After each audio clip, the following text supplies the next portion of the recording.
How's it going, and welcome back to another video. Today we're taking a look at a cell phone gimbal that will charge your phone while you use it. This is the MOZA Mini-Me. I shall call him Mini-Me.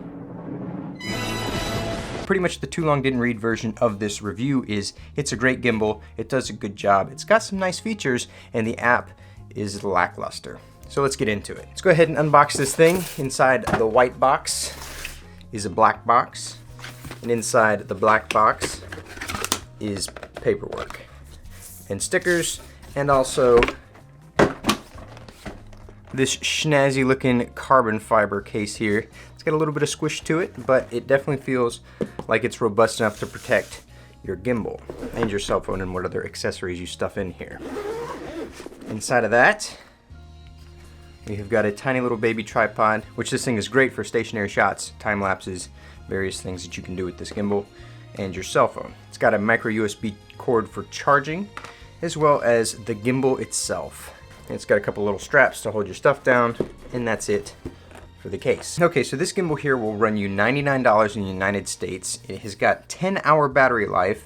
That is not with the wireless charging enabled, so I don't know what kind of battery life you get while charging your phone. It's not mentioned anywhere.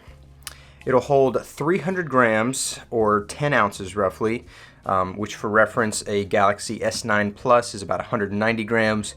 So most cell phones will fall well below 200 grams, which gives you 100 grams worth of capacity to mount accessories onto the two quarter 20 threads here.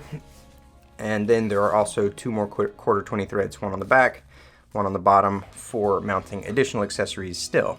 It weighs 1.2 pounds or about 500 grams, so it's not very heavy. It actually is a comfortable weight to hold, even for long periods of time with the cell phone in it. It's got Bluetooth connectivity built in, so you can connect it to a phone app, which is pretty terrible. We'll get to that later. The clamp will hold phones up to 92 millimeters. For reference, here's an iPhone and a Galaxy S8 being held in it with plenty of room to spare. So it'll pretty much hold any phone you want. So let's go ahead and throw a phone in this thing and see how it balances. It's got a screw on the back to balance your left to right tilt, and the spring clamp here, you can center your phone up to balance the up and down tilt. Once you do that, you can press and hold the power button to turn it on, and there are 3 basic follow modes that you can change by double pressing and triple pressing the left-hand side of the scroll wheel. Talking about the interface here, we've got a power button on the side, which is the power as well as the wireless charging button. You've got a joystick to control the movement of the gimbal itself, a picture button in the middle to take pictures or videos. The left button is the mode, the down button is the vertigo effect or the zooming effect. The right button takes you into sport gear mode, which we'll talk about, and the up button will take you into inception mode, which we'll also talk about. As you're using the gimbal, you can tilt it and it will flip up 90 degrees to how you were last using it. You can continue to rotate around and continue all the way back to where you came from, so you can pretty much use this thing in any position. If you want to operate exclusively in portrait mode or live stream mode is what they call it, you loosen the screw on the back, rotate the whole phone, and then tighten that screw back down. At this point, you're going to want to rebalance it because your balance won't be the same. So then you turn the gimbal back on and you are ready to start live streaming. The gimbal is fairly quiet. It does make a little bit of a whirring sound under high stress, but in general, you can't really hear anything, and you certainly can't hear anything in the cell phone microphones. I haven't heard any audio in there. It does a very good job of staying fairly quiet. So the wireless charging mode seems to work pretty well. I have to take off my case because it's got this metal plate in it for a car mount. You then double press the power button and the lights blink, and now you're charging. So now it'll charge and run until I guess it kills the gimbal, because there's no information as to when it stops charging the phone. So we'll just leave it there. If your phone does not have wireless charging, there is a USB port on the top of this arm here where you can plug in a regular phone charging cable and still charge and go, so you don't have to worry about your battery life as much. So earlier I talked about the sport gear mode is what it's called, and the inception mode. There's also the vertigo effect mode. Let's talk about those 3 features real quick because they're kind of neat. The sport mode and the inception mode are within the gimbal alone. So sport gear mode, you can turn your phone back and forth. It moves at kind of a nice reasonable pace. You double press the right hand side of the wheel and it goes into sport mode. This allows you to track faster moving objects. You can move back and forth, up and down much faster, not have to wait on the gimbal to catch up, which is really a big problem with gimbals is you feel kind of disconnected from them because you try and follow somebody and they're way ahead of you the whole time because the gimbal can't keep up. Then there's the inception mode, which you triple tap the up direction and it tips your phone to look straight down the gimbal there. You can then walk forward and pivot the camera, so it kind of gives this weird inception spinning forward motion effect. It's pretty trippy. I don't know if you will use this much at all, but it is a feature that's included on this gimbal.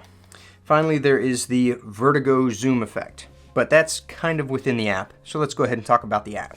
I tried it on both iOS and Android and had kind of mixed results and bad results on both platforms. So the app has got a good number of features, and a lot of features that would be really great if they worked all the way. There is a mode called Advanced Time Lapse, which is really the main thing I want out of a gimbal app, is the Advanced Time Lapse, where you can tell it to point here, here, here, and there, and it'll run through a time lapse going through those different sequences.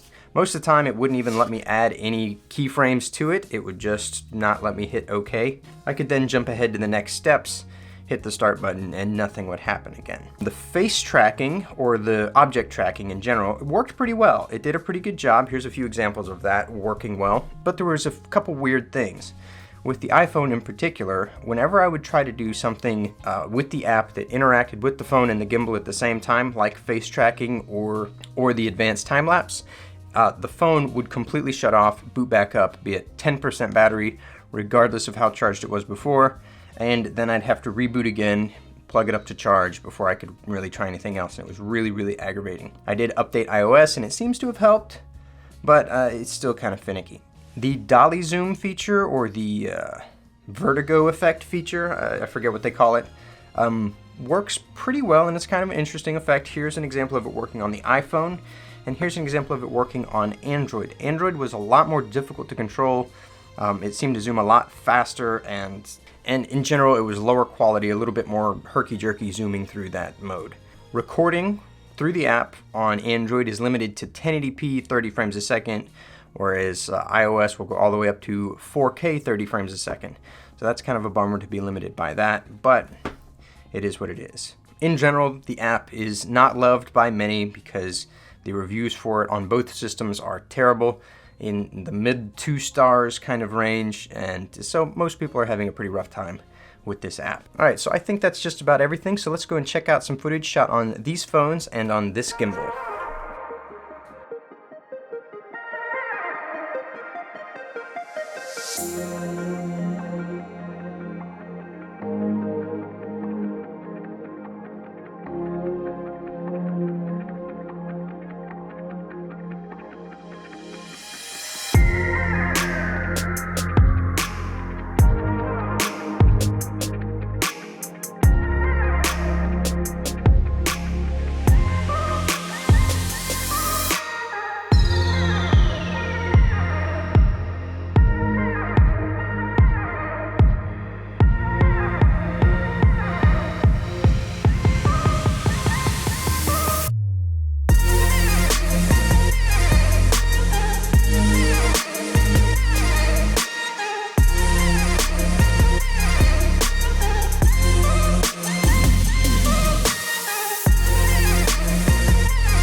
Don't forget to subscribe to my channel.